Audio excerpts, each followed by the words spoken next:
But Neil, our next two guests in the studio are a couple of very busy guys. They're owners of 3 restaurants. There's BB Social Diving, Philitomis, and also Soule Soup. As we welcome Alexander Stumpf and Spero Panagarkis in the studio. Gentlemen, thank you very much for joining us on Gentlemen, thank you very much for joining us on TSB. What a pleasure. Nice to meet you. Yeah, thank you very much for having us. Great to have you here. It's hard enough running one restaurant. How do you run 3 of them? Divide and conquer, as we say. Post-COVID, we had an exciting, let's call it an exciting time whereby we had the opportunity to spread our wings a little bit. Our main restaurant being BB Social, that succumbed to just deliveries only at the time, allowed us to be a bit more creative inside the kitchen. With the fact that unfortunately with the staff not being there either, we had this brainstorming session where Soule Soups came to life, which is a B2B more so idea and concept. We now sell into Gibsons and into Spinneys, which is fantastic as an online platform, and obviously sell it online through our own media. Philitomis just came alive now. We developed a bit of a Greek heritage. Panagarkis.com, not really the principle behind it, but Philitomis came about now the last 3 months. We've opened up in Darwassel, and from Darwassel we've moved out to Yas Mall, where in conjunction with Huna Hospitality, we've opened up 2 stores called, one is Philitomis and the other one is a BB Social as well. Well, you had no friends? I mean, what, you just want to work all the time? What's the situation?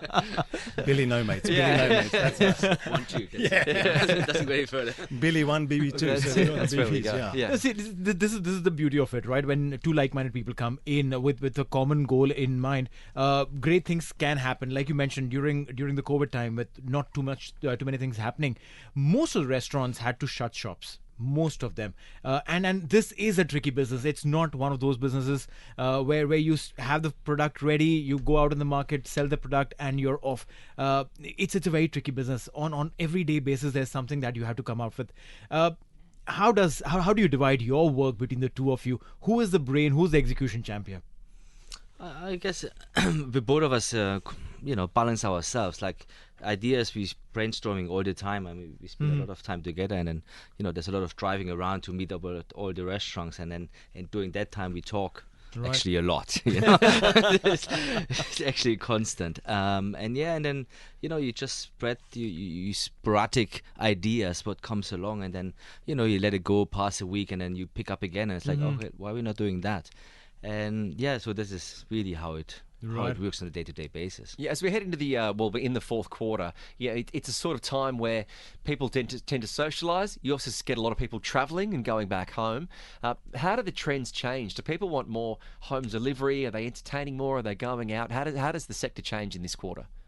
If we compare where we are this year versus the year before, delivery has become, it's still an attraction, but it's not the main driver, right? Because people are free to go about. We've obviously removed our masks, so there's a lot more confidence in the market. Right. Delivery still plays a major role. All decent, say, let's call it restaurants. Not every restaurant can do delivery just due to the format of their cuisine. It's a popular choice at BB's because it travels quite well. Primarily the bao bun that we do, which is a speciality.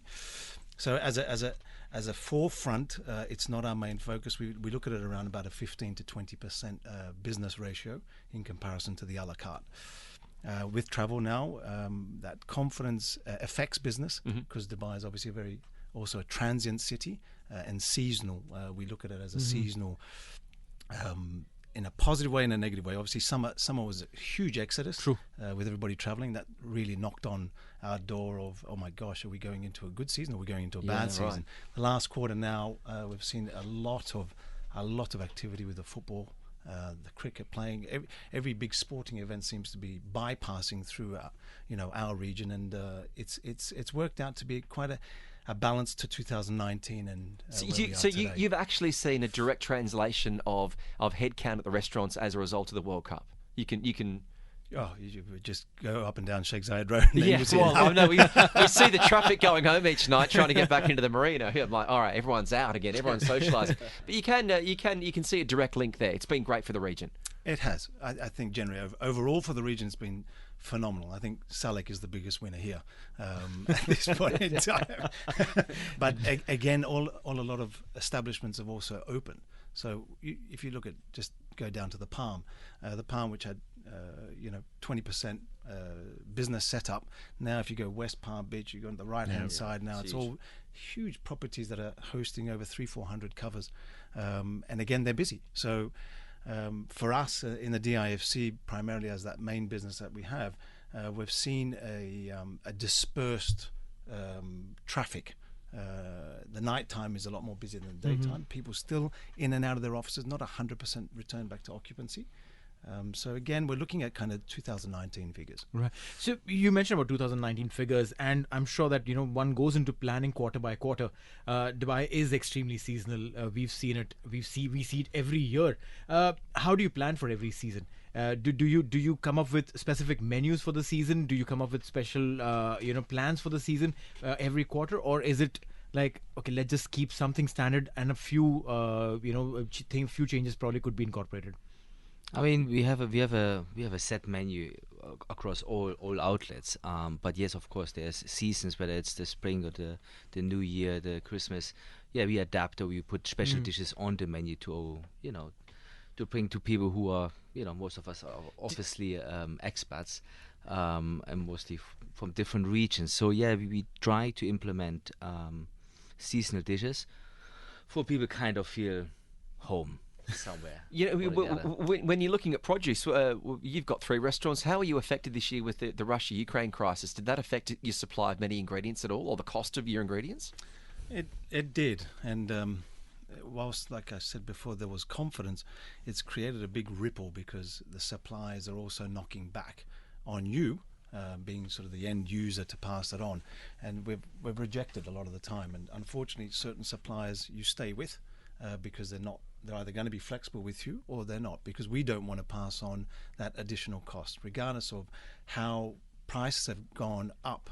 There's many small businesses that need business, and they don't put their prices up, and therefore you build up new collaborations with even smaller suppliers in the region, which is great. It's good. It's good for small business. Yeah, but when you're looking at many of those suppliers, I guess it's obviously a result of you mentioned, Alex, about how people are coming from different regions, but obviously people have different tastes. What do you see when it comes down to 2023? Do you see a difference where people have got new year, new me? I want the New Year's resolution. I want organic food. I want fit and healthy food. Do you see a change in the market with that as well? I think the changes are happening over the last even 2 to 3, maybe even 5 years. Yeah. Across a change of how people like to eat or how they want to eat. There's of course a big implementation of vegan food or dishes you can buy in the supermarket which are ready made, or you can see in restaurants way more vegan or vegetarian offerings. It became kind of a standard that you have to have. When you look back 10, 15 years, nobody would even put anything in. You come to a restaurant, you have to ask, can I have the vegetarian menu? Have you found, Neil's vegetarian, have you seen a change in restaurants? Massive. So I came here in the UAE in 2011, and at that time I went to one restaurant. I used to have, it was an Arabic restaurant, I used to have only falafels every day, right? Because I used to, like a pre-workout meal, I needed some, carbs and stuff. One day I went and I was like, listen, enough of your falafels and hummus. Can I have something else in vegetarian? He looks to the menu, looks up and says, vegetarian. No meat? I said, yeah, no meat. He's like, okay. No chicken? I said, no chicken. Fish. I was like, no fish. No fish? Okay, falafel. So that was the time. Literally, only so many options. There was one Indian restaurant who would serve pure vegetarian food, but that was only so much. Now you literally have every restaurant, and you rightly mentioned, every restaurant has to have vegan, vegetarian options, because that's how the trend has been, hasn't it? Look, it's a trend, but it's also in many restaurants. Everyone believes that you've got to have the best meat, you've got to have the best seafood display, because that was the way we thought was how we should consume food. And 9 times out of 10, the restaurants would never make a vegetarian or a vegan dish taste good. So true. When we opened up BB's in DIFC, it was about, as we use the term, it's all about inclusion. You have to create a balanced menu for what Alex even mentioned before, with that multicultural society, because you're missing out on a even a plethora of a population that's in the country that doesn't come to you because you're not got the balance on your menu. Which is true. So we try to keep it a very sort of open playing field. Mm-hmm. And like with Soule soups that we sell, we said the whole thing has to be 100% plant-based, apart from the broths that we do, which is a separate section. Mm-hmm. And we said if it can't taste good, don't put anything on the menu. So better off having either one dish or 100 dishes, depends how you look at it and focus on it. But for us, it was very, very important. And people can't believe that our soups don't have any cream in it. They think that it's got dairy running throughout the whole thing, but it's zero. Absolutely zero. You mentioned about the food should taste good. Who does the tasting? Who takes the final call? Because I have a story behind it that I want to talk about. Of course you do. Yeah, because it is extremely very, very important to have one person whose taste it's like stamped on that. Listen, okay, this is approved by Alex or yourself for that matter. This is approved. This will go through. Well, it comes again. It's a collaboration. I mean, I'm the chef. Spero is more taking care of the operational front of house side. And there's two different aspects to look at the dishes, right? And 10, 15 years, maybe even 20 years ago, when you look in the F&B business, it's like, the chef has to say, this is the dish, comes on the menu, take it or leave it, like it or don't like it, I'm doing the call. And then, the customer has to take it or not. Right. And it was always chef-led. Times have changed a lot, so it's not anymore chefs-led restaurants. It's what the consumer wants, right? And it is very important that yes, we do the tasting together. I have my opinion. Here's my opinion. Then we analyze it, and then we even bring other people into the tasting just to see what they feel about the dishes. Because it's not about us; it's about the customer who comes through the door, and will they like it? Will they suit it? It's a female friendly. It's a very big aspect nowadays. I think that's certainly the case, unless you're a French chef. Isn't that always the situation? Don't put them in one glass. It's always been. Yeah. We said it's all about inclusion. Right? Yeah. On a serious note, you've got great work with BB Soci and also Philitomis. New Year's Eve, how hard is it to come up with a menu or a package or something that's going to stand out from the rest of the market? Oh, the deep breath answers it all. No, because it's so competitive. Every year you've got a different approach to let's call it being current. Yeah. Mm-hmm. Now, to be current, you've also got to understand what you're doing, because the format of your business has to suit what you're bringing to the table. Yeah. So, for example, in DIFC, we're split over 3 floors. Right. So it's like a little dollhouse with 2 side terraces. So our idea was, instead of saying, let's do an 80s night, let's do a 70s, 80s, 90s night. Yes, we will do it, but on each floor we're going to have a separate band. So creating a theme behind the era to celebrate, so that you're not with the food and everything, like prawn cocktails. Are you getting? I mean, of course, little maraschino cherries on top as well. Of course. So you're doing. So it's going to be like a. You'll go there and have we got to dress 70s if we go as well? Is that the teams are going to be dressed specifically right. to support the theme. We leave it to the customers' opportunity if they'd like to go out there and go crazy uniform-wise. But what's exciting about the format is it's not limited to you have to sit down, you have to sit at that floor. So it's more of a stand-up cocktail party for people to be able to come in, venture upstairs, come down to the 80s, go down to the 90s, have a different theme, have a different sound coming through, so that we're not a huge site either. So it should work really well. We're really excited about it. No, this is interesting. Similar plans for Soule Soup as well, with more people signing up in their plans for 2023. I want to go fit. I want to go eat clean. Yeah. It's called Fit January. Fituary or whatever they want to call it, or something. Yeah, exactly right. Now, looking towards next year, you guys have been successful. I mean, not just one, but 3 outlets you're working on. We always like to get this from someone, advice, if you're someone who's thinking about coming to the UAE or to get into food and beverage or to be entrepreneurial. What's the advice you'd give them if they were starting out? Don't come. No, I'm not. We're full. Yeah, exactly right. Too much competition. Yeah. Look, biggest learning lesson we had in COVID was don't rely on one stream of revenue, because if your format is a restaurant, great. Does it have components such as delivery? Do you offer catering? Do you offer at home anything, so that the revenue stream that does come in is diverse enough for you to be able to expand on? Okay. We opened up all these new outlets based on a new format. So if you look at Time Out Market, again, it's celebration of homegrown brands, 17 award-winning brands in one location. If you look at where we are in Dipachika in Dubai Mall, in Neeil Mall, again, it's the same principle that applies. So having a full-blown restaurant has a full-blown cost. Having a smaller format in those other outlets, it's only chef-led. We don't need to worry about the front of house. So the costs, margins are smaller. Yeah, exactly. So it becomes a greater margin for the bottom line. And sort of going forward, this bricks and mortar model is essential because that won't go away. It was just about consumer confidence coming back out to market.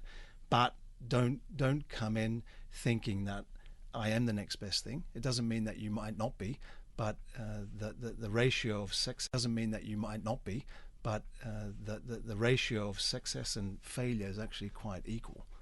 Really? So you kind of got a 50-50 chance of success? It's not right to say that, but if you look at how many open and how many close... Competition is big, so that's definitely you have to be aware of it. In Dubai, it's very trendy, it's very spread, it's very upcoming. So your competition is not just is big, they're also very high-end and... how to say the fluids. How deep the pockets are to keep reinvesting in the same product. Yes. Isn't it? Definitely. Well, Alex and Spero, thank you very much. Congratulations on all your success so far.